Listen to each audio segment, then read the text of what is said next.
Ok, Parashat Hashavua, Parashat Pinchas. Ce Dvar Torah est offert les Louis Nishmat, Yitzhak ben Shimon, Aaron ben Shimon, et pour la Refoua Shelema de Perla bat Chana Rosa, Bezrat Hashem. Alors, donc Pinchas, ça fait suite à la paracha porte le nom de Pinchas, le petit-fils de Aaron à Cohen, puisque il va quelque part être le seul à intervenir pour venger l'honneur d'Akadosh Baruch Hu, avec ce qui s'est passé en conclusion de la paracha de la semaine dernière, lorsque une grande partie du peuple s'est adonnée à la débauche avec les filles de Midian. Pinchas va intervenir, il va arrêter l'épidémie par son intervention. Et il va arrêter surtout la transgression qui était en cours. C'est pour ça qu'Hachem va lui donner le titre, va lui octroyer. Il n'était pas, bien qu'il est fils de Cohen, c'était un homme qui n'était pas Cohen. Pourquoi? Parce que seuls Aaron et ses fils ont changé de statut. De Lévi'im, ils sont passés à Kohanim, et à ce moment-là, Pinchas était déjà né. Donc c'est à partir de l'instant où ils sont devenus des Kohanim qu'ils peuvent transmettre leur titre à leur descendance. Mais comme Pinchas était déjà né, il n'a pas pu être Kohen naturellement lors du changement de son père. C'est par la suite qu'il va devenir Kohen, lorsque justement il va intervenir maintenant, Hachem va le récompenser, et lui aussi va vivre le changement de Lévi à Kohanim. À Kohen.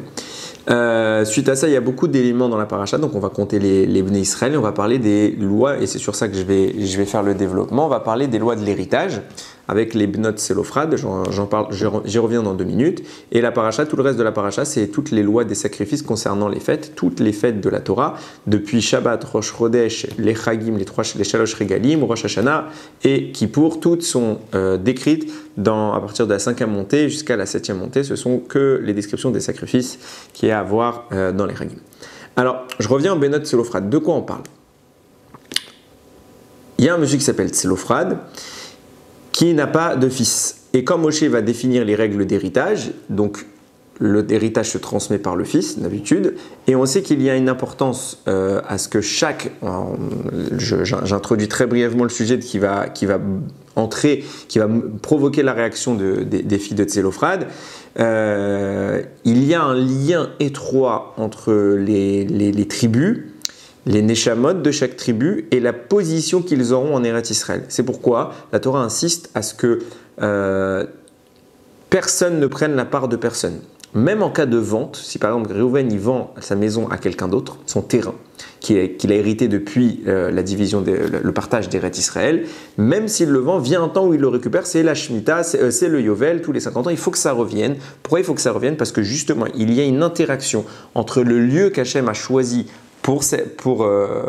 en Israël et la Neshama qui doit y vivre. Et il y a un tikkun, il y a beaucoup de choses à faire dedans. Donc n'importe qui ne peut pas se mettre à n'importe quel endroit. C'est pourquoi ça a été tiré au sort. Et en réalité, c'était Hachem qui orientait la personne vers l'endroit qui serait convenable, qui était compatible avec sa Neshama.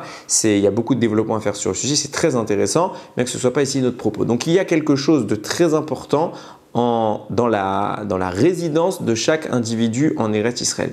Ce qui signifie que quand un homme meurt, c'est très important à ce que ce terrain qui est le sien soit hérité par sa famille, parce qu'ils vont poursuivre ce travail, et Akadosh Baruch Hu va faire en sorte que justement ce soit eux et personne d'autre qui soit là. Il ne faut donc pas que cette terre soit octroyée à un membre qui n'est pas en rapport avec la famille. Quand Hachem définit les règles dans la Torah, il transmet par les fils.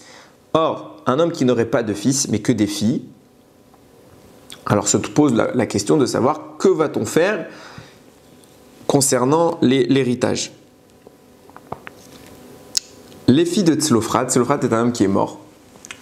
C'est un débat dans la Gemara. Est-ce que c'est lui le fameux transgresseur de Shabbat? Celui qu'on va appeler le Mekoshesh, on a parlé peut-être il y a quelques parachiotes, je vais y revenir tout à l'heure. Il y en a qui disent que c'est lui, il y en a qui disent que ce n'est pas lui. Mais en attendant, d'après les avis qui disent, même le Zohar soutient que c'est lui, d'après les avis qui disent que c'était lui le Mekoshesh, il le qualifie de tzaddik d'avoir transgressé Shabbat. Pourquoi? Parce qu'il l'a fait pour sanctifier le nom d'Hachem. Il l'a pas fait parce qu'il voulait transgresser Shabbat, il l'a fait tout simplement parce qu'il voulait montrer au Ham Israël que ce n'était pas de la rigolade. La transgression de Shabbat a mené concrètement à la peine de mort, et il voulait le prouver en vivant lui-même cette peine de mort. Donc, il est mort, et il ne laisse pas d'héritier derrière lui, si ce n'est 5 filles. Ces 5 filles-là n'étant pas des hommes, a priori, Moshe n'a pas édicté la loi. Dans ce cas-là, il a dicté la loi qu'Hachem lui a donnée pour l'héritage standard. Mais maintenant qu'il n'y a que des filles, quelle est la procédure? Alors quoi? On va perdre les terres, et c'est ce qu'elles vont dire. Elles vont se présenter, Vatikravna benot Tselophrad ben Chefer ben Gilad ben Machir ben Menaché. Donc vous voyez bien que la Torah a dit, elles se sont approchées les filles de Tselophrad, et elles font toute la généalogie de Tselophrad jusqu'à la racine de sa tribu, à savoir Menaché. Et ils sont venus, et ils ont, on cite leur nom, Machla, Noah, Chogla, Milka et Tirtsa. Elles se sont venues, elles sont présentées devant Moshe, devant Elazar le Kohen, puisque Aaron n'est plus. Son fils lui a succédé. À l'attente d'assignation, ils leur ont dit, voilà, notre père, il est mort. Ok?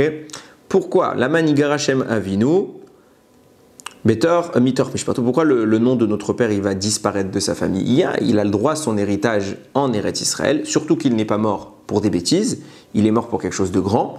Donc comment on pourrait dire que sous prétexte qu'il n'a pas de fils, alors son héritage, ça y est, il est parti, tout le monde peut se servir. Il aurait dû avoir une part en Eretz Israël, donc pourquoi on ne pourrait pas faire nous-mêmes l'héritage à sa place? La logique voudrait que nous, les filles, on prenne l'héritage à la place. C'est pas parce qu'il n'y a pas de garçon que notre père n'a pas d'héritage. On a un héritage, nous, on est là. Pourquoi on n'aurait pas l'héritage? Moshe entend cette question. Il ne sait pas répondre. C'est un des cas où il n'a pas su répondre. Que se passe-t-il? Vayakrev Moshe et Mishpatan lifne Hashem. Moshe a présenté leur jugement devant Hashem. Il a posé la question à Hashem. De là, on voit la grandeur de Moshe Rabbeinu, qui est le seul homme de toute l'histoire qui n'avait pas besoin d'attendre qu'Hachem le convoque pour parler. C'est lui qui va vers Dieu. C'est une particularité de Moshe. Il est capable de lui-même s'adresser à Kadosh Baruch Hu et d'obtenir une réponse prophétique. Donc, Moshe, n'ayant pas la réponse dans la Torah, n'ayant pas l'information depuis le don de la Torah, il ne sait pas quoi faire. Il pose la question à Kadosh Baruch Hu. Beaucoup, je crois que tout le monde, il n'y a pas un commentateur qui ne va pas être d'accord avec cette affirmation-là, disent c'est invraisemblable que Moshe ne connaisse pas un raisonnement si basique, puisque, regarde, elles sont venues les filles de Tselophrad, elles ont un argument qui est tout simple, bah écoute, il n'y a pas de garçon, bah, on prend nous l'héritage, où il est le problème? Il n'y a pas de question, c'est simple, c'est une loi que, c'est pas un raisonnement profond. Ce que proposent les filles de Tselophrad, elles disent quelque chose de tout simple. Écoute, il n'y a pas de garçon, mon père il a un héritage, on le prend, on ne va pas le donner à quelqu'un d'autre. Pourquoi nous on n'aurait pas? Hachem confirme, il dira Ken Benot Tselophrad Doverot. C'est bien ce qu'elles ont dit, je suis tout à fait, c'est ça la halakha, on leur donne à elles. Donc on leur demandera juste de se marier avec un membre de la tribu. Mais elles ont raison. Elles ont raison, elles choisissent qui avait se marier dans toute la tribu, et c'est ce couple-là qui héritera de la part de l'héritage de Tselophrad. Moshe ne connaît pas, il ne raisonne pas sur cette halakha, il ignore complètement la halakha. Chose qu'on voit que même les nations, les goïms, c'est pas quelque chose qui pose problème. On va même pas qualifier, si on avait qualifié cette loi de ce qu'on appelle les chukim, à savoir les lois qu'on ne comprend pas et qui nous dépassent. Alors oui, puisque on n'a pas la base de raisonnement, Moshe comme un autre, s'il ne la connaît pas, il ne la connaît pas. Maintenant, là, c'est un simple raisonnement, c'est une loi très simple, et Moshe n'arrive pas à il ne la connaît pas. Alors, de deux choses une. Soit on va dire, Moshe ne l'a jamais connue, Hachem ne lui a pas transmise, alors mais on aura un problème, parce que Hachem lui a transmis toute la Torah. Soit Moshe l'a oublié. Et c'est intéressant de voir les deux avis qui se dégagent dans les commentateurs. Rashi, en tête de liste, rapporte, oui, Moshe a connu cette halakha et Hachem lui a enlevé de la tête, il l'a oublié pour l'humilier. Pourquoi? Parce que Rashi va rapporter un passouk qu'on va lire maintenant, et dans lequel on voit que Moshe, il est un peu arrogant. Qu'est-ce qu'il va dire? C'est écrit dans Devarim. Lotakiru mishpat, notakiru panim ba mishpat, kakaton gagadol tishmaun, lotakiru mipeni ish ki mishpat lelokimu, vadavar ashaik shemikem, takrivun elai ou shmartiv. Donc en clair, dans ce passage-là, Hachem nous dit, vous ne faites pas du favoritisme dans les jugements, donc vous devrez écouter aussi bien les grands que les petits, il n'y a pas de différence, il n'y a pas d'importance à donner à la personne qui parle, tout ce qu'ils disent, on doit l'écouter. Et après on dit pourquoi? Ki mishpat lelokimu, parce que le jugement appartient à Dieu. Et après il dit, Ve'adavar asher ikshemikem, et la chose qui serait compliquée pour vous, Takrivunelai, approchez-la de moi, ou Shmartiv, et je l'écouterai. En clair, Moshe dit, si vous avez une question à l'Arik, venez, vous êtes peut-être passé dur pour vous, moi je vous répondrai. Et là, Rashi dit, Moshe Ifrim. C'est intéressant de voir comment Rashi il dit. Rashi, il a une expression, je ne l'ai pas notée en hébreu, mais il dit, il a été puni parce qu'il a pris la couronne. Il a pris la couronne. En clair, il dit, c'est une expression, hein, il dit, je la souligne parce qu'elle a une importance pour la suite de notre raisonnement. Il dit, voilà, bon, moi j'ai reçu toute la Torah, vous n'avez pas reçu toute la Torah, donc il y a des choses qui peuvent vous paraître difficiles, venez me voir quand vous avez un problème.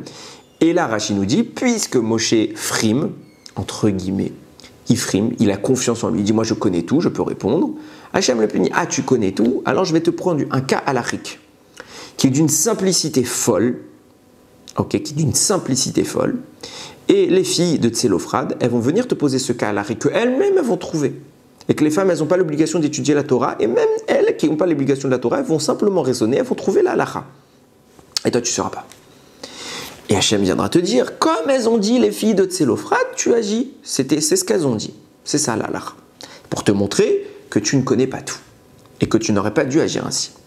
Alors c'est intéressant, parce que tous les commentateurs disent, bon, d'accord, c'est vrai que Moshe, il a dit cette phrase, mais qu'est-ce qu'il voulait qu'il dise d'autre? C'est lui le Rav, et c'est lui qui connaît le plus de Torah. Donc quand vous ne connaissez pas, venez me voir. Pourquoi il a dit cette phrase? Parce qu'à ce moment-là, Moshe est en train de nommer des chefs. Des chefs qui vont être un secours pour lui, une aide pour lui, pour un peu dispatcher le travail. Il va y avoir les chefs de dizaines, les chefs de cinquantaines, les chefs de centaines, les chefs de milliers, puis après les princes de chaque tribu, puis après Elazar, Aaron, ouais, et puis ensuite Elazar qui l'a remplacé, et enfin Moshe Rabbeinu. Donc on a fait une hiérarchie de niveaux, sans vouloir rabaisser qui que ce soit, c'est une hiérarchie de niveaux, et plus le cas est difficile, plus on monte de niveau. La personne qui gère les 10 personnes, si elle ne connaît pas la race, se réfère à la personne qui gère les cinquantaines, puis les centaines, puis les milliers, etc. Il y a une notion de niveau, on n'est pas tous au même niveau. Donc, Moshe Rabbeinu dit, s'il existe un cas que les rabbanim qui gèrent 10 personnes ne savent pas, les rabbanim de cinquantaine ne savent pas, alors ils viennent voir les centaines, si les centaines ne savent pas, ils viennent voir les milliers, si les milliers ne savent pas, ils vont voir les princes, et si les princes ne savent pas, venez me voir. Qu'est-ce qu'il a dit de mal? Qu'est-ce qu'il a dit de mal? Et les Chachamim notent, c'est la formulation qui est intéressante, c'est quand il a formulé, il a dit, je reprends le passouk, il dit, parce que juste avant de dire la chose difficile pour vous, venez me voir, il y a écrit juste avant qu'il y a Mishpat l'Elokimu, la loi elle est divine, elle est de Dieu. C'est à Dieu qu'appartient le jugement, littéralement. Et tout de suite après il dit, et quand vous ne savez pas juger, venez me voir.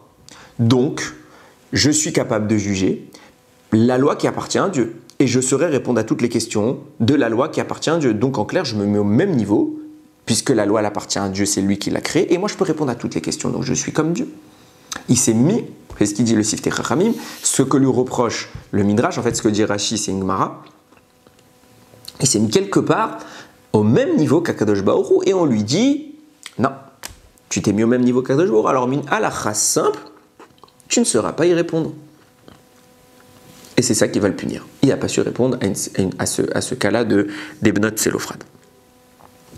Ce commentaire surprend, surtout quand on connaît le personnage Moshe Rabbeinu qui est décrit comme étant l'homme le plus humble de toute l'histoire.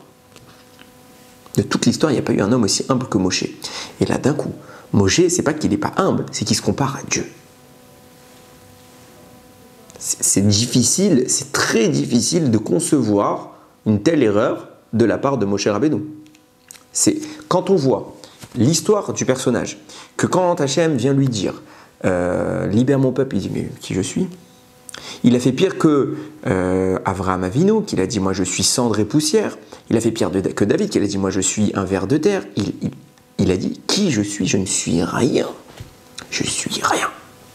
Et là, c'est pas qu'il fait une déviance légère sur son attitude standard et qui fait un tout petit peu preuve d'arrogance, pas du tout. C'est qu'il est carrément monté au niveau de se dire comme Dieu.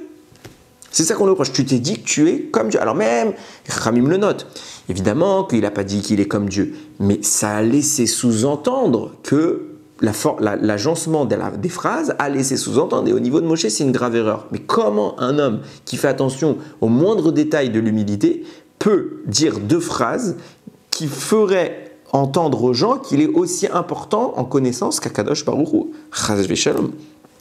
Et je vous dis, ce commentaire de Rashi, il l'écrit maintenant, il l'écrit sur le passouk que je vous ai cité dans notre paracha, donc c'est pour ça qu'il n'a pas su la halakha sur les bnot Tselophrad. Il est écrit au moment même dans Devarim où il fait cette phrase où il dit les choses difficiles pour vous, venez me voir. Là-bas, Rashi rapporte, c'est pour ça qu'il a perdu la halakha de bnot Tselophrad.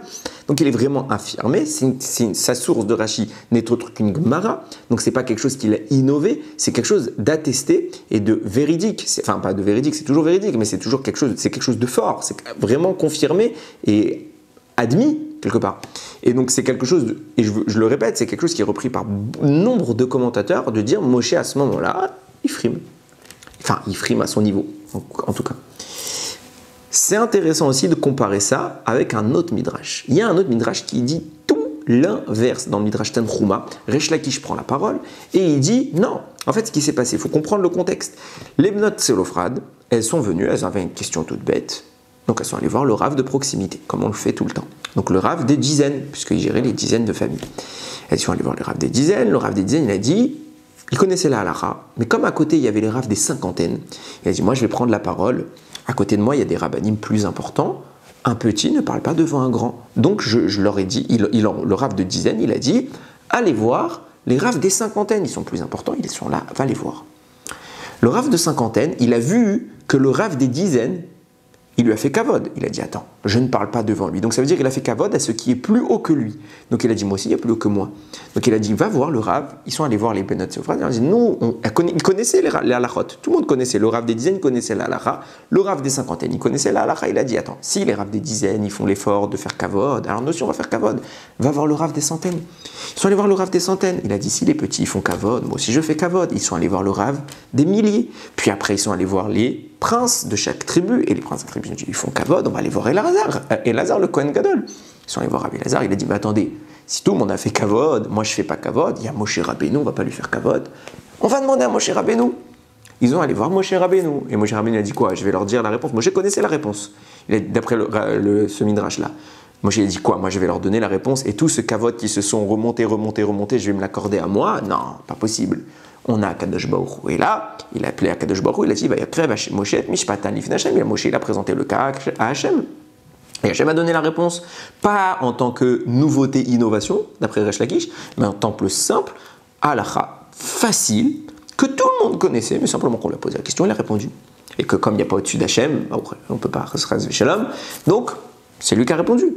Mais dans cette présentation-là qu'apporte Resh Lakish, Moshe, non seulement il n'ignore pas la halakha, il n'a pas été puni d'oublier cette halakha, il connaît la halakha, ainsi que même pas que Moshe, tout le monde connaît cette halakha, tous les rabbanim, et ils ont fait preuve de kavod, ils ont tué l'information pour laisser le roi des rois prendre la parole, mais mieux que ça, il est modeste comme d'habitude. Donc le cas, l'avis, j'ai envie de dire, qui colle plus au personnage, c'est l'avis de Resh Lakish. D'un côté, on a Rashi qui rapporte la Gemara, qui nous dit qu'en réalité, Moshe Rabbeinu ne connaissait pas la halakha, il l'a su, il a fauté en disant je connais tout, comparé à Kadosh Baruch Hu quelque part, et Hachem l'a privé de l'information, donc il a perdu cette information, et donc il frime, donc il oublie une halakha, il dit je connais tout, donc au final on lui rappelle qu'il ne connaît pas tout, et d'un autre côté, avis que je précise bien, ne colle pas au personnage, et d'un autre côté, on a une présentation plus classique, plus cohérente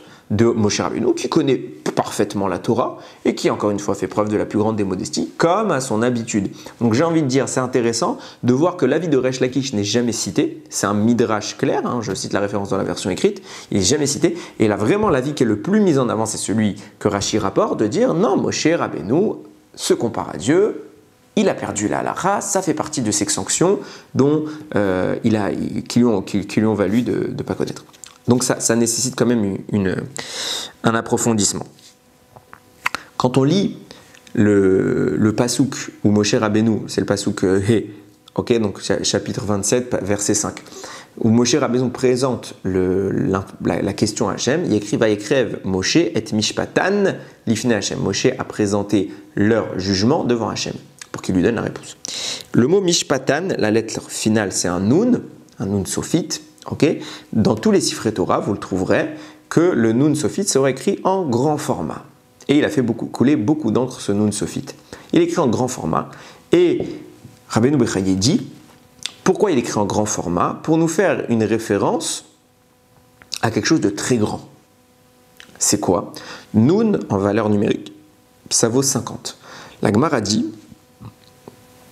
il y a un passouk dans Teilim qu'elle analyse, la Gemara dans Masechet Rosh Hashanah, il écrit Vaterseru me'at me Elokim. Il vous a manqué un peu de Dieu, pour le niveau Dieu. Que veut dire ce passouk? Ramim, ils disent, il existe 50 portes de la sagesse. 50 portes du savoir. Ces 50 portes-là, c'est ce qui caractérise de façon échelonnée la compréhension d'Akadosh Baruch Hu. Donc du plus bas niveau au plus haut niveau. Le 50e niveau, c'est la compréhension ultime de Dieu. Et il manquait à Moshe, on parle là-bas de Moshe Rabbeinu, il manque à Moshe un peu de Me'elokim, du divin. Ça veut dire quoi? Ça ne veut pas dire que Dieu est un Moshe est Dieu, Chas Shalom, mais il lui manque un peu pour avoir la compréhension ultime qu'un homme puisse atteindre de Dieu. De la Haramim disent, puisqu'il a 50 portes et qu'il lui manque un peu, ça veut dire qu'il est à l'échelon juste en dessous. Juste un peu, il connaissait tout. Il lui manque ce un peu là, c'est la 50e porte. De là, ils apprennent Chachamim, Masechet Rosh Hashanah. Moshe Rabbeinu a reçu les 49 premières portes et la 50e, elle lui est restée fermée. Il n'a pas pu y accéder. Pourquoi ici on fait référence à ça? Pour dire, de même que la 50e porte prend, mais Moshe a approché leur jugement avec le grand Noun en référence aux 50 portes à Hachem, pour dire de même que la 50 portes lui était fermée, de même cette halakha-là, Moshe ne la connaît pas. Moshe ne connaît pas cette halakha. Il a oublié, il n'a pas l'information. Donc de même qu'il ignore totalement la 50e, il ignore totalement la réponse des Benot Selofrad. Donc on voit bien que, encore une fois, Rabbeinu Bechaye va clairement dans le sens de ce que rapporte Rashi au nom de la Gemara. Et vous allez voir que la majorité des commentateurs vont dans ce sens-là. C'est pas le seul qui parle, c'est Resh Lakish qui dit autre chose et que presque personne, du moins j'ai pas vu beaucoup de commentateurs qui le rappellent. En attendant, pourquoi il y a ce grand nom, nous dit Rabbeinu Bechaye? C'est pour comparer les deux notions. De même que Moshe n'a pas assez accès à l'intégralité de l'information des connaissances d'Hachem, de même il a oublié cette halakha, il n'avait pas l'information. C'est pourquoi je le rapporte, parce que on compare les deux quand même. On compare les deux. Or, si on fait un rapport mathématique, un rapport d'importance, la 50e porte de la sagesse, c'est le niveau ultime. Donc c'est ce qui concerne les plus hauts secrets de la Torah. À l'inverse, cette halakha-là, comme Rashi le note, comme tout le monde le note, et le Rabbeinu Bechaye en tête de liste, c'est une halakha hyper simple. C'est quelque chose de pachout, évident. C'est une évidence, c'est trivial. Ok? Et c'est une punition que Moshe ne la connaisse pas, mais c'est quelque chose de pachout, tout le monde connaissait. D'après Resh Lakish, Moshe connaissait, et même les plus petits rabbanim les connaissaient, et même d'après Rashi, tout le monde peut deviner cette halakha. Moshe, il a été puni de ne pas la deviner. Mais c'est quelque chose de simple. Comment Rabbeinu Bechaye, il met au même rapport, il dit pourquoi on a mis le grand Noun pour dire que de même que l'information ultime, Moshe ne la connaît pas, cette halakha, il ne la connaît pas. Ça veut dire comme si on aurait pu le faire autrement. Il n'y a pas besoin de comparer l'ignorance de Moshe Rabbeinu de cette loi avec le plus haut degré de compréhension que Moshe n'a pas eu. Il y a quand même un fossé, une marge qui est quand même très très très importante. Alors qu'est-ce qui relie ces deux sujets-là, la des Benot Selofrad et la 50e porte de la connaissance? Alors il faut savoir qu'en réalité, d'après le Harizal, il rapporte le Harizal qu'en réalité Moshe Rabbeinu, il n'a pas reçu les 49e portes, il a reçu les 50 portes. Il a reçu tout au moment de Matan Torah. C'est pour ça qu'on dit Moshe Kibel Torah Misinaï. Il a reçu la Torah du Sinaï. Il a reçu toute la Torah du Sinaï. Donc il connaissait l'intégralité de la Torah.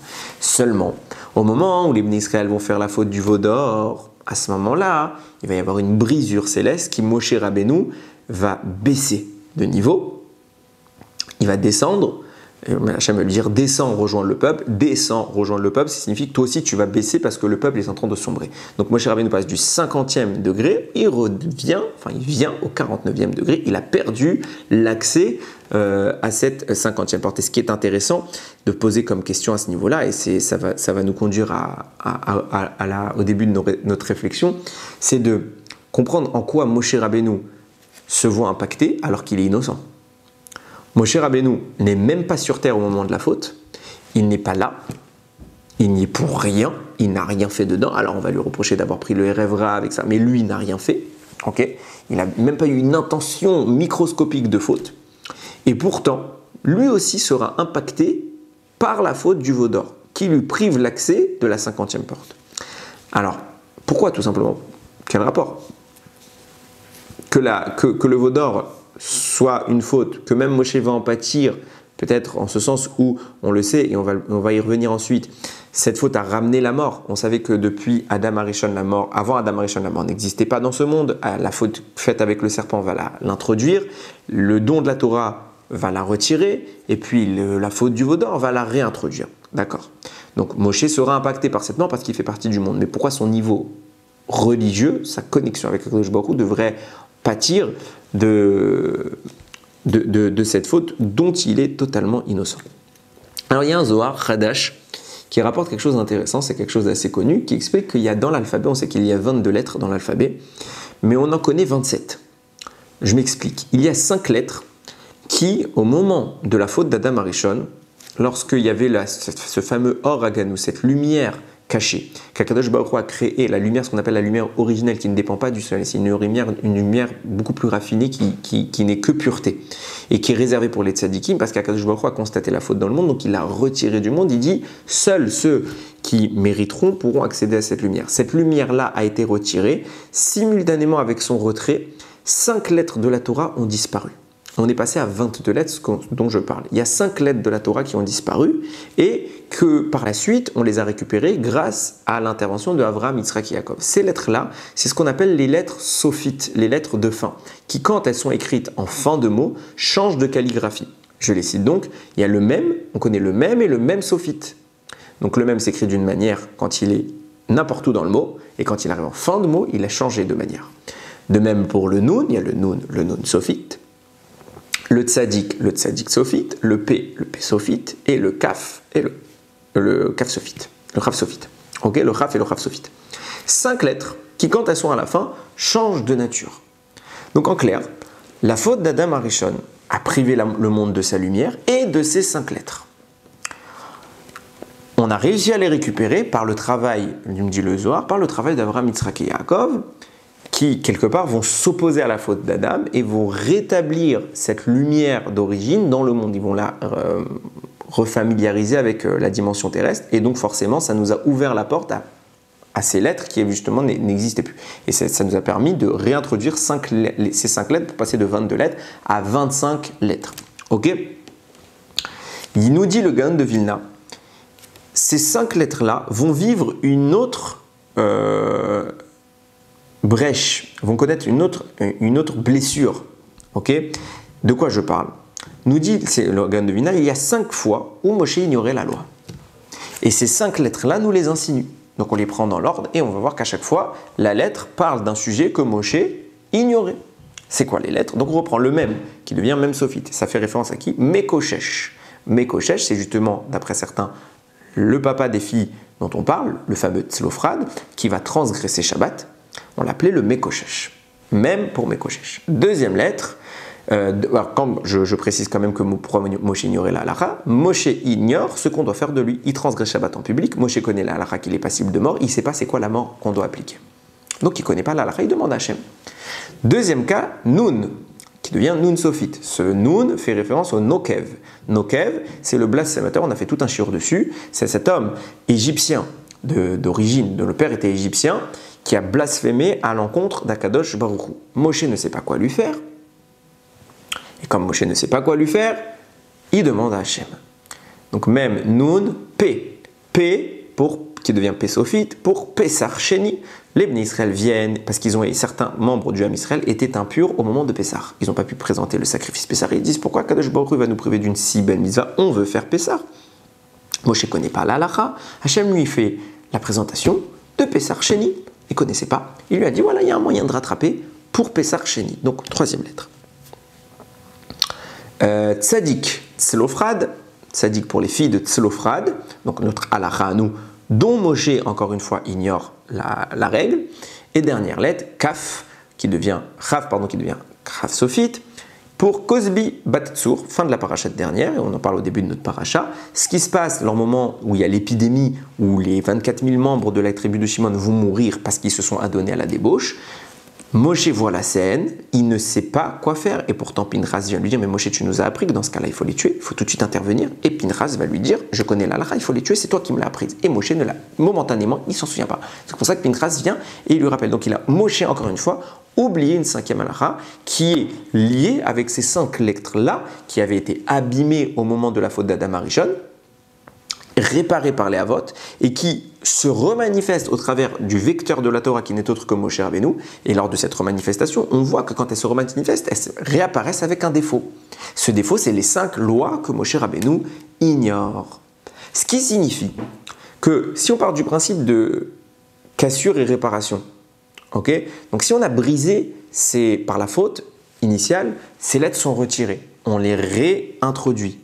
Puis après, elles réapparaissent encore avec un problème. Ce qui signifie qu'on a réussi à nouveau, il y a une faute qui est intervenue, qui est de la même ampleur que la première, celle de Adam Arishon, qui va les briser. Et c'est pour ça qu'elles apparaissent déformées, elles apparaissent avec une défaillance, un manque qui correspond aux 5 halachot. Cette faute, il est évident qu'on sait de laquelle on parle.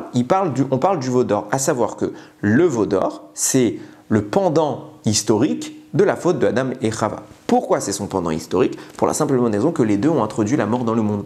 Ce que le don de la Torah avait réparé concernant la faute de Adam, le veau d'or l'a réinstitué. De même qu'avant la faute d'Adam, la mort n'existait pas, de même, avant le veau d'or, la mort n'existait pas. De même qu'avant la faute d'Adam, il y avait la lumière qui jaillissait, cette lumière qui était un accès parfait à la Torah. De même, avant le veau d'or, on avait récupéré cet accès à la Torah, le veau d'or a tout cassé, etc., etc. À ce moment-là, les nations ne nous dominaient pas avant Adam Arishon, on leur a ouvert la porte ensuite. Pareillement, le veau d'or, on avait retiré la domination des nations pour à nouveau la rendre et entraîner tous les exils qu'on a connus dans l'histoire. C'est intéressant de noter que la réapparition de la mort dans le monde est ce qui va brider l'intervention de ces 5 lettres et ce qui va faire perdre à Moshe Rabbeinu l'information halachique, les 5 informations halachiques dont on parle. Et tout ça est lié au même sujet, à savoir la faute et sa conséquence. Donc on dit bien la faute de Adam Arishon qui va avoir pour conséquence la domination du mal, les exils qu'on va connaître, donc l'absence de proximité avec Hachem, l'absence de délivrance et justement la mort dans le monde. Et aussi l'oubli, mais ça c'est un autre sujet, et bien le veau d'or va réintroduire ces mêmes notions et ça va se manifester au niveau des 5 halachot. Pourquoi? On le constate, regardez, quand on prend le premier, même pour Mekoshesh, l'homme qui va transgresser Shabbat, on a dit il l'a fait pour faire quelque chose de bien seulement. Rashi sur place, quand il a transgressé Shabbat, dit les Bnei Israël dans le désert ils ont respecté un Shabbat et à peine au 2e Shabbat, cet homme transgresse Shabbat. Et alors, qu'est-ce que ça change? On connaît cet enseignement de Rabbi Shimon Bar Yochai dans Masechet Shabbat, page 118, qui nous dit que si les Bnei Israël arrivaient à respecter 2 Shabbatot consécutifs, on va y arriver, 2 Shabbatot consécutifs, alors ils sont libérés. Si cet homme n'avait pas transgressé à ce moment-là, bien qu'il pensait bien faire, et c'est pas notre sujet, est-ce qu'il a bien fait ou pas bien fait? A priori, il a bien fait. Mais bien qu'il a voulu bien faire, quoi qu'il en soit, on n'a pas eu le 2e Shabbat consécutif, donc on n'a pas eu la Géoula. Si on avait réussi ce Shabbat-là parfaitement, il y avait la Géoula. Il n'y a pas eu. Donc, on a eu, encore une fois, la possibilité de sortir de la faute. Et lui, son intervention, c'est de nous maintenir dans la faute. Donc, c'est lié, en effet, encore une fois, à la domination des nations, à l'absence de délivrance et à l'absence de la manifestation totale dont on parle, celle qui est liée avec Akadosh Baruch Hu. Deuxièmement, le Nokev, le Nun pour Nokev, ce fameux blasphémateur. Qui est ce blasphémateur? Je l'ai dit tout à l'heure, c'est un monsieur dont le père est égyptien, qui s'est converti, la mère est juive, on en a parlé, mais le père est égyptien, et avant le don de la Torah, la judéité se transmettait par le père et non par la mère. C'est une innovation toraïque que la mère transmet le judaïsme. Mais avant, c'était le père. Donc comme la Torah, au moment où il est né, cet enfant, puisqu'il est né en Égypte, la Torah n'avait pas encore été donnée, alors il se passe que il n'est pas juif, et il se convertit, il fait partie de la masse d'Égyptiens qui suivent les Bnei Israël, ce qu'on a appelé le Erev Rav. Or, le Erev Rav sont les instigateurs de la faute du veau d'or. C'est eux qui ont créé le veau d'or, c'est pas nous. Et nous, on nous a reproché de ne pas être intervenus. Mais ils sont bien à la base du veau d'or. Encore une fois, on voit bien, présence de la faute, présence de la mort, tout ce qui est lié à la mort, présence de la domination conséquente à la faute par les goïms, donc les nations vont nous emmener en exil à cause de ça, donc on a le Mekoshesh et le Nokev. Après on a Pessah Sheni. Pessah Sheni c'est quoi? C'est les gens qui ont été impurs, parce qu'ils ont été en contact avec un mort, alors ils ne peuvent pas présenter le sacrifice en temps et en heure, donc on leur fait un moyen de rattrapage. Or, s'il n'y avait pas eu la faute du veau d'or, il n'y avait pas eu la mort. S'il n'y avait pas la mort, il n'y a pas Pessar Sheni, puisque tout le monde aurait pu être pur et tout le monde aurait pu présenter le sacrifice. Quatrième cas, Tzlofrad, la mort de l'héritage des filles de Tzlofrad. Pourquoi encore Moshe Rabbeinu ignore cette halakha? Parce que tout simplement, encore une fois, c'est la même réponse que juste avant, la mort. S'il n'y avait pas la mort, il n'y a pas la notion d'héritage, puisque personne ne meurt. Donc il n'y a personne qui hérite. On est tous sous la même masse, on serait tous dans un domaine immense qu'on se partagerait, mais il n'y a pas de notion d'héritage, puisque personne ne meurt. Et enfin, et là c'est le point qui est très intéressant, le dernier cas, Kaf qui devient Kaf Sophite, pour Cosbi. Cosbi Batsour, donc le moment où Pinchas intervient. Et pourquoi c'est super important? Parce que ce fameux Pinchas n'est autre que, tous les Chachamim le disent, on a fait des tonnes de commentaires dessus, on ne va pas y revenir, mais c'est autre que Eliyahu Hanavi. Et Eliyahu Hanavi est le vecteur qui viendra annoncer la Géoula. Et pourquoi il a un lien important avec tout ce que je dis? Justement, donc on voit qu'en effet, il est en rapport avec la Géoula. Mais plus que la Géoula, il est en rapport avec la 50e porte de connaissance de la Torah. On voit ça. Ramim nous disent, c'est rapporté dans Pirkei des Rabbi Eliezer, que Moshe Rabbeinu, quand Akadosh Baruch Hu, il lui a dit va libérer les Bnei Israël d'Égypte. Un des arguments, il a dit Hachem, s'il te plaît, de grâce, envoie, je pense que c'est ça le passage de Shelar Beyad Acher, envoie par quelqu'un d'autre, la Géoula. Envoie par quelqu'un d'autre la Géoula. D'après le Pirkei des Rabbi Eliezer, c'est qui ce quelqu'un d'autre? C'est Eliyahu Hanavi, donc c'est ce monsieur Pinchas. Donc en clair, qu'est-ce qui se passe? Pourquoi Moshe pense qu'il faut envoyer Eliyahu Hanavi? Parce qu'il le pense plus grand que lui. Parce que Eliyahu Hanavi va connaître la 50e porte que Moshe a perdue. Il lui dit, puisque viendra un homme à qui tu vas lui donner la 50e porte, alors seulement ce que Moshe ne sait pas, c'est que ça va arriver à la fin des temps, mais en attendant, libère le peuple par cet homme. Et en plus, dont on voit que Eliyahu Hanavi, il est vraiment lié à la 50e porte. Vous savez, quand dans la Gemara, il y a des questions, des fois, qui restent sans réponse. Ça veut dire que des rabbanim posent une question qui est tellement problématique que personne n'a su y répondre. Donc la Gemara se termine par Tekou. Ils se sont tus. Les lettres Tekou, c'est une référence à Eliyahu Hanavi. Pourquoi? C'est les initiales, c'est ce que la Gemara dit. En fait, c'est un acrostiche de Tishbi, Yetaretz, Kushiot, Veibayot. Ça fait Tekou. Tishbi Eliyahu Hanavi viendra à la fin des temps répondre aux kushot, aux difficultés, Veibayot et aux questions. Tout ce qu'on n'a pas su répondre, qu'on a laissé en suspens dans la Gemara, c'est Eliyahu Hanavi qui à la fin des temps viendra y répondre. Vient le Zohar et nous dévoiler, et normalement le mot qu'ils auraient dû mettre Tekou, le mot Tekou, ils se sont tus, qui fait une référence à Eliyahu Hanavi, ça aurait pas dû être Tekou, ça aurait dû être Tchikoun, avec une lettre en plus à la fin, le Noun.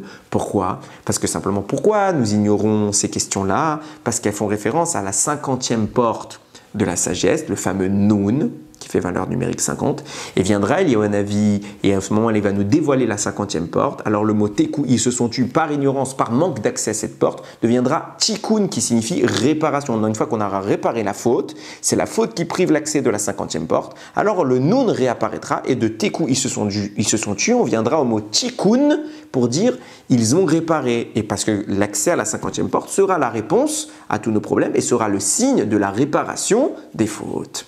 Donc on voit bien que Eliyahu Hanavi, alias Pinchas dans notre paracha, c'est le vecteur de la Géoula qui annonce l'accès à nouveau de la 50e porte. Donc on voit bien que les 5 lettres en question sont les vecteurs, les éléments bloquants qui sont affiliés à la faute du veau d'or et qui bloquent l'accès. Moshe, à cause de la faute du veau d'or, perd l'accès à la 50e porte et subitement, 5 défauts apparaissent, ces 5 lettres-là, qui ont été retirées au moment de la faute d'Adam et qui sont à nouveau abîmées, parce qu'on les connaît, maintenant on ne peut plus les retirer, mais elles sont abîmées, leur impact n'est plus le même, et Moshe perd 5 informations.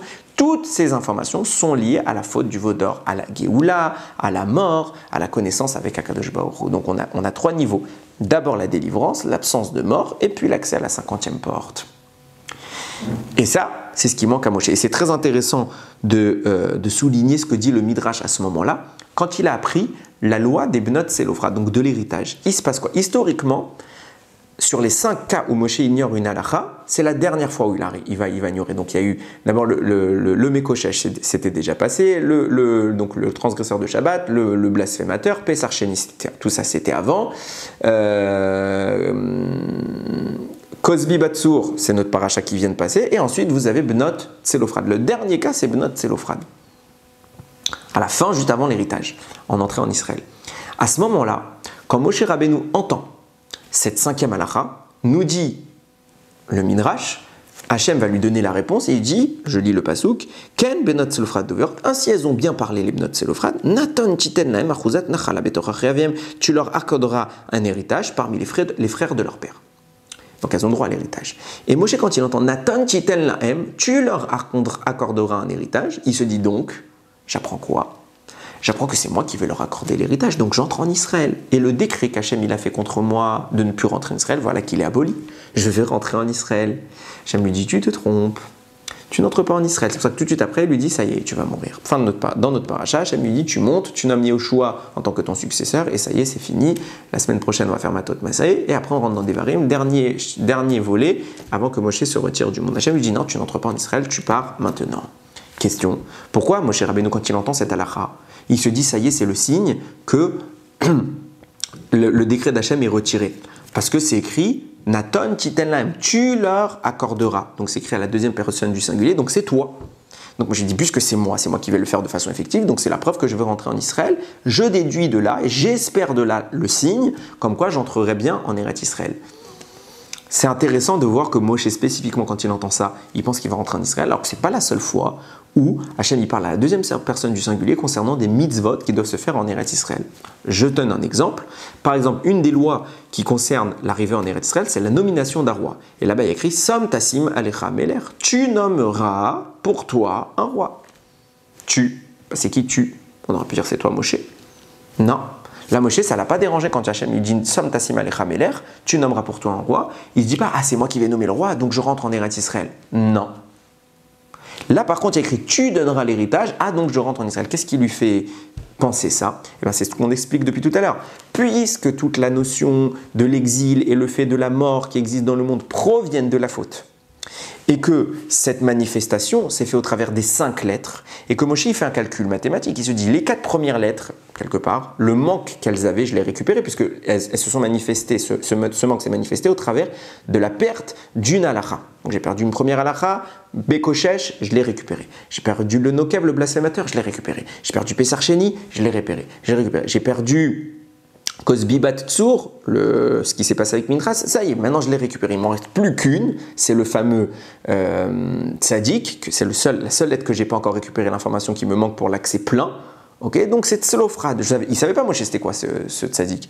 Maintenant il voit que Tselophrad, il a récupéré l'information avec notre paraja. Il se dit, bah ça y est, j'ai récupéré tout. Si j'ai récupéré tout, on a une voie d'accès vers la réparation de la faute du Vaudor. Et puisque la faute du Vaudor disparaît, je ne meurs pas, j'entre en Eretz Israël, on n'a plus de domination des nations, j'ai plus de raison de rester à l'extérieur, donc je peux rentrer. C'est pour ça que quand je me dis, tu donneras l'héritage, Naton Titen Lachem, tu leur donneras l'héritage. Il s'est dit, donc ce tu-là, il parle spécifiquement de moi, puisque ça y est, j'ai réparé les 5 problèmes, donc je peux revenir à l'accès total vers Akadosh Baruch Hu, et ça se témoigne par mon entrée en Eretz Israël. Et pourquoi Moshe pense ça? Justement parce que c'est la 5e et dernière halakha qui lui manquait. Donc il espérait pouvoir échapper au décret. Maintenant qu'on a dit tout ça, on va commencer à pouvoir comprendre un petit peu ce qui se passe. C'était vraiment le préambule pour tenter de répondre à ma question initiale. C'était quoi ma question initiale?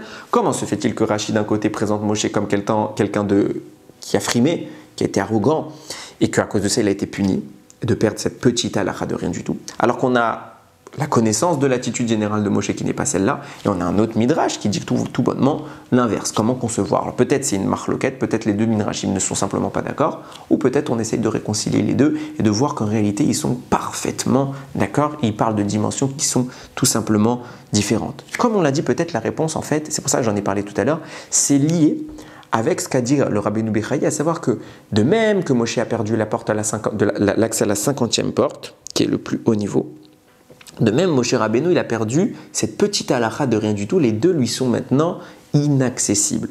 Pourquoi? Quel était le rapport entre les deux? Ben c'est ça. C'est que de dire, Moshe Rabbeinu, il était tout en haut, il avait la 50e porte. Maintenant la faute du Vaudor va le brider, va lui faire perdre l'accès à ça. Et ça s'est manifesté également par la perte des 5 lettres, par l'endommagement de ces 5 lettres. Et ces 5 lettres se sont concrètement manifester sur les 5 halachot qu'il a oubliés. Quand Moshe Rabbeinu récupère cette 5e halakha, il se dit ça y est, maintenant j'ai la clé, ces 5 lettres, je les ai réparées, j'ai la clé pour rentrer au niveau 50. Or, ce niveau-là, on vient de le voir, il est dépendant de l'existence de la mort dans le monde, puisqu'il est dépendant de la faute du serpent initialement, qui a amené la mort dans le monde. Il est dépendant également de la faute du veau d'or, qui a ramené la mort dans le monde. Donc, quand il y a la mort, il n'y a pas l'accès à cette 50e porte. Et conséquemment, il y a une halakha qui échappe à Moshe. Et c'est celle-là qui est la clé pour Moshe. C'est pour ça que Rabbi Bechaye la compare à la 50e porte, parce que cette halakha dépend de la mort. C'est laquelle? Celle des Bnot Tselophrad. C'est pour ça que le Rabbi Bechaye la compare à la 50e porte, parce que les deux dépendent de la mort. La 50e porte, on ne peut y avoir accès tant que la mort existe dans le monde. Et cette halakha-là, Moshe, il a un problème. C'est quoi? C'est que quand il est monté au Har Sinaï, il n'y avait pas encore eu le veau d'or. Quand il est monté donc pour recevoir toute la Torah, la version de la Torah qu'il a reçue ne tient pas compte de la mort. Et puisqu'elle ne tient pas compte de la mort, quand il reçoit cette halakha, finalement il revient sur terre, la mort est de retour, donc cette halakha se manifeste. Nouvelle halakha, l'héritage. Moshe, il a un problème. C'est quoi son problème? C'est pas qu'il ne connaît pas cette halakha, cette petite halakha, l'héritage, il la devine, c'est encore un problème. Mais c'était quoi cette halakha? Puisqu'il y a 613 mitzvot. Toutes les halachot, toute la Torah, c'est la même, sauf qu'elle s'adapte à l'état au climat dans lequel elle se manifeste. Donc ça veut dire que quand elle s'est manifestée sur terre, la halakha qui se manifeste, c'est l'héritage. Mais c'était quoi son origine avant la notion de mort? C'est quoi cette halakha? Elle correspond à quel niveau sainteté? C'est quoi la lumière dans le ciel qui correspond à la règle de l'héritage? Simplement que quand elle était dans le ciel, cette halakha, c'était une autre halakha. Pourquoi c'était une autre halakha? Parce qu'elle n'existait pas sous forme d'héritage. La mort n'existait pas, l'héritage ne pouvait pas se faire. Il y a d'héritage que s'il y a mort. Donc maintenant, nous, on a un ensemble de textes de la Torah. On a tout le texte de la Torah qui existe dans toutes les conditions de l'humanité. Que la mort existe ou que la mort n'existe pas. Ce qui veut dire que cette halakha de l'héritage, elle existe avant. Même quand la mort n'existe pas. Alors c'est quoi l'héritage quand la mort n'existe pas? Et ça, Moshe ignore. Ça, il ignore. Il ne connaît pas. Il ne sait pas c'est quoi la halakha. C'est pour ça qu'on a deux avis. Rashi qui dit il ignore. Et Resh Lakish dit, il sait. Et Resh Lakish dit, qu'est-ce qu'il sait? Il sait la petite halakha de rien du tout, que tout le monde a dit, c'est une halakha pour enfants. Les femmes, il n'a pas de fils, alors ses filles, elles héritent. Ça, il sait. Mais Moshe Rabbeinu, il dit, moi, ce que je veux, c'est l'accès initial à la 50e porte, celle dans laquelle la mort n'existe pas. Je veux comprendre à quoi correspondait cette halakha avant que la mort existait, ne revienne dans le monde. Et ça, il ne sait pas. Donc pourquoi les deux midrashim ne sont pas d'accord? Ils sont d'accord. Les deux, ils ne parlent pas de la même chose. Ils parlent d'une manifestation différente de la même halakha. Une avant la mort, une après la mort. Rashi dit, il ne connaît pas, c'est celle de avant la mort. Resh Lakish dit, il connaît celle de après la mort. Maintenant, Moshe, et c'est là que ça devient particulièrement intéressant, il se met dans une position très importante. Il se dit, quelle est la raison pour laquelle Rashi nous disait Moshe a été puni de oublier cette halakha? C'est parce qu'il a dit toutes les choses difficiles, vous viendrez me voir et j'écouterai. En clair, je vous répondrai. Le Khatam Sofer note, il y a un principe qui est écrit dans Maseret Ta'anit qui dit j'ai appris beaucoup de mes maîtres, plus encore de mes amis, mais ceux dont j'ai le plus appris, c'est mes élèves. Pourquoi? Parce qu'on le sait tous, tout celui qui a déjà enseigné, dans n'importe quelle matière que ce soit, et encore plus dans la Torah, les élèves nous aiguisent par leurs questions, par leurs difficultés à comprendre, par leur nécessité d'avoir un approfondissement, un éclaircissement supplémentaire. Ils nous poussent à aller plus loin dans notre propre compréhension. Ils nous font remarquer que des fois, nous-mêmes, on croyait qu'on avait compris, on n'a pas compris. Donc l'élève porte notre savoir à un niveau supérieur. Moshe Rabbeinu veut que ses propres élèves viennent le voir parce que ce qu'il cherche, c'est monter plus haut. Il a reçu toute la Torah, il lui manque le 50e porte, il manque que celle-là. Et qu'est-ce que veut Moshe? Il veut la récupérer. Donc il dit à ses élèves, quand vous aurez une question, je vous en supplie, venez me voir. Pas parce que je suis capable de vous répondre, mais peut-être que j'ai même pas la réponse, mais quand vous allez venir me voir, j'aurai accès à la réponse. Et puisque je suis déjà au 49e degré et que je connais tout jusqu'à le 49e degré, si je monte encore d'un degré, je suis forcément obligé d'entrer dans le 50e degré. Ce qui signifie que Moshe leur dit, je me mets en position de maître vis-à-vis de vous, pas parce que je veux prétendre tout connaître, c'est parce que j'atteste que je ne connais pas tout et que grâce à vous, je vais pouvoir récupérer ce savoir qui me manque, je vais grandir grâce à vous. Donc Moshe se met en position où il veut aller encore plus loin. Et c'est tout le propos dont on parle. Regardez comment le texte est formulé quand il dit « Ke'amishpat l'Elokim hu ». Le jugement, il appartient à Dieu. Et nous, on avait dit, quelle est l'erreur de Moshe? C'est que tout de suite après, il a dit, Ve'adavar asharik shemikem, et la chose qui sera difficile pour vous, takrivun elai ou shmartiv, approchez-la de moi et je vous ferai et j'entendrai. Donc on a dit, tu te compares, une fois que tu as dit que le jugement appartient à Dieu, toi tu dis, moi je vais répondre au jugement qui appartient à Dieu. De quoi on parle? Peut-être qu'on peut apporter une autre lecture à ce texte. Qu'on a dit quoi tout à l'heure? Le passouk de Tehilim disait va terserum me'at, mais Elohim, il te manquait un petit peu du niveau qui s'appelle Elohim de la connaissance absolue, d'Akadosh Baruch Hu. C'est quoi ce petit peu qui te manquait? C'est la 50e porte. Donc Moshe Rabbeinu, quand il dit le jugement appartient à Dieu, lui il a les 50 portes, tout de suite il intervient. Il dit venez me poser des questions, parce que je veux plus être Me'at, mais Elohim, presque à la connaissance totale de Dieu. Je veux être Elohim, je veux connaître la connaissance par cœur, parfaite. C'est pour ça que quand il parle d'Akadosh Baruch Hu, de la connaissance absolue, tout de suite il se met. Pas parce qu'il connaît, parce qu'il dit je connais tout, justement parce qu'il ne connaît pas tout. Il en a marre de ce passouk dans Télim qui nous dit il te manque un peu de Elohim. Il dit je veux plus qu'il me manque un peu, je veux qu'il y ait que Elohim, je veux connaître tout. À savoir la 50e porte. C'est pour ça qu'il dit Ve'adavar asherik shemikem, et la chose qui sera difficile pour vous, venez me voir. Pourquoi venez me voir? Parce que je vais me mettre en position de Rav, qui grâce aux questions de ses élèves va grandir, et donc je vais remonter, je vais plus être Me'at, mais Elohim, je vais plus être presque comme Dieu, je vais connaître toute l'information sur Dieu. Et il lui dit lui-même Ve'adavar asherik shemikem, la chose qui sera difficile pour vous, takrivun. Takrivun, j'insiste sur le nun sophite. Pourquoi takrivun? On aurait pu dire takrivou. Quand on dit les sacrifices, il y a bien l'eau takrivou, vous ne l'apporterez pas. Le mot existe, vous ne l'apporterez pas. Là, il écrit takrivun avec un nun. Ça existe, je précise, dans le langage de la Torah, il écrit parfois yeviun, takrivun, ça existe. Mais là, il aurait pu juste dire takrivou. Pourquoi il y a le nun? Parce que ça peut lire takrivou, nun. Vous m'approcherez de nun. C'est quoi le nun? Le nun, c'est la 50e porte. Grâce à vos questions, j'en ai marre d'être presque au niveau où on connaît tout de Dieu, je veux connaître tout de Dieu. Donc venez me poser des questions et grâce à ça, ça va être takrivou, vous allez m'approcher de Noun. Et quand vous allez m'approcher de Noun, la 50e porte, je connaîtrai tout. Et la preuve, il dit Ushmarativ, et j'entendrai pas quoi? Pas vos questions, c'est pas vos questions. Ce que je veux entendre, c'est les réponses d'Hachem. J'apprendrai la 50e porte de Akadosh Baruch Hu. Vous m'approcherez, takrivou Noun, vous m'approcherez de Noun vers moi. Ushmartiv, et comme vous allez m'approcher, je pourrai maintenant entendre la Torah de la 50e porte qui me manque aujourd'hui. Donc Moshe Rabbeinu ne frime pas. Moshe Rabbeinu fait tout l'inverse. Comme il a dit Resh Lakish, il est modeste. Il dit je ne connais pas, mais il se met en position d'apprentissage. Il veut apprendre la suite. Donc il n'y a rien de frimé là-dedans. Et c'est pour cela que, je le disais tout à l'heure, ce n'était pas cohérent. Et regardez dans Rashi, il introduit tout à l'heure, je vous l'ai dit, il a pris la couronne. C'est quoi la couronne? Atara, il a pris la couronne. Et Hachem l'a puni parce qu'il a voulu prendre la couronne. C'est quoi la couronne? C'est justement le 50e degré, la Keter Torah, la couronne de la Torah. Moshe vise la couronne de la Torah. Et pourquoi il a été puni? Alors, d'après tout ce que je viens de dire, ce qu'il a fait, c'est génial. Pourquoi on va le punir? Si tout ce que tu viens de faire, Moshe, c'est d'affirmer que tu ne connais pas. Donc, il n'y a aucune gava, il n'y a aucune frime dans ce que tu fais. Alors, pourquoi on parle de punition? Parce que finalement, Hachem lui dit non.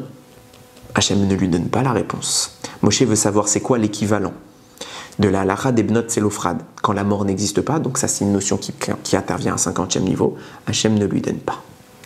Et là il est puni. Il est puni de quoi finalement? Il est puni de sa faute de base, de dire tu n'entres pas en Israël, c'est pas la Géoula. Et comme la mort existe dans le monde, c'est pas que... Et en plus c'est pas une vraie punition, je vais tout de suite y venir. Il lui dit je peux pas te la donner. Et Moshe vit ça comme une punition. Pourquoi? Parce que Moshe veut. Et comme n'importe quel personnage, quand on veut quelque chose et qu'on ne l'a pas, eh ben, on vit ça mal. Donc, du point de vue de Moshe, qui lui méritait la 50e porte, mais que cette porte-là n'est pas compatible avec un monde où il y a la mort. Alors, il l'a plus. Pour lui, c'est une punition. Et il est puni pourquoi? Comme je l'ai dit tout à l'heure, parce qu'il a rien fait à la faute du Vaudor, mais c'est le Erev Rav qui a fait le Vaudor, et c'est lui qui a amené le Erev Rav avec nous. Donc Hachem lui dit, oui, t'es puni. Pas parce que tu frimes. Moshe n'a jamais frimé. Et la Torah l'atteste, Moshe, il frime jamais. Alors qu'est-ce qu'on nous dit ici? Il a frimé? Non, il n'a pas frimé. Quand on dit Rashi, il a pris la couronne, on comprend comme étant une expression symbolisant que Moshe frime. Non, il a pris la couronne, il a voulu prendre la couronne, il a voulu récupérer sa couronne. Parce qu'il a dit je ne connais pas, je veux connaître, tout l'inverse du pshat. Le pshat nous disait, Moshe dit je connais tout, venez me poser les questions, je vous réponds. Réponse, non, je ne connais pas tout. Venez me poser des questions, j'apprendrai. Tout l'inverse. Et puisqu'Hachem, et quand il fait ça, il espère atteindre la 50e porte, lui donnant l'accès, il espère battre la mort quelque part, et accéder à la 50e porte, et donnant l'accès à la réponse, la dimension qu'il ignorait sur la halakha de l'héritage, dire c'est quoi la correspondance de l'héritage avant la mort. Hachem lui dit ça, je te dis pas. Mais je te le dis quand même. Ça veut dire quoi, je te le dis pas, mais je te le dis quand même. Pour quelle raison je ne te le dis pas? Parce qu'il y a la mort. Eh ben meurs, et je te dis. Qu'est-ce qui se passe ensuite? Regardez ce qu'il dit. Le Shla Kadosh, il dit juste après, bon, à la fin de la Torah, Hachem va dire à Moshe, monte sur le Har Abarim, sur cette montagne-là, et là-bas, Moshe va le faire. À la fin de sa vie, il écrit Vayar al Moshe Mervot Moav, El Har Nevo. Moshe est monté dans des plaines de Moab vers la montagne de Nevo. Viens le Shla Kadosh, il te dit, il y a un remèze extraordinaire, une allusion extraordinaire dans ce passage, puisque Moshe meurt, maintenant il va vaincre le problème qui lui empêchait l'accès qui lui bloquait l'accès à la 50e porte. Qu'est-ce qu'Hachem dit? Vayaral, Moshe est monté, il est en train de monter. D'où il est monté? Mervot Moav, des plaines de Moab. Moab, valeur numérique, 49. Il est monté des plaines du 49e niveau. Et il est allé où? El Har, vers la montagne qui s'appelle Nevo. Nevo, Nun Bet Vav. Ça peut se lire Nun Bo.